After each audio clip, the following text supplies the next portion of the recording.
Hello, if you want to add AirPods into the Find My on iPhone 16, then first of all, you will have to be connected into the Wi-Fi or mobile data and open Find My and click on Devices. Then you will have to click on the plus, and now you will have to click to add other item.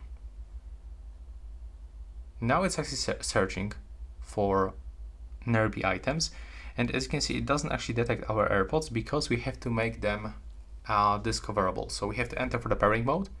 So we have to close this case with the both AirPods inside, open them, and basically just enter for the pairing mode. Now, if it's not working, we have to go back.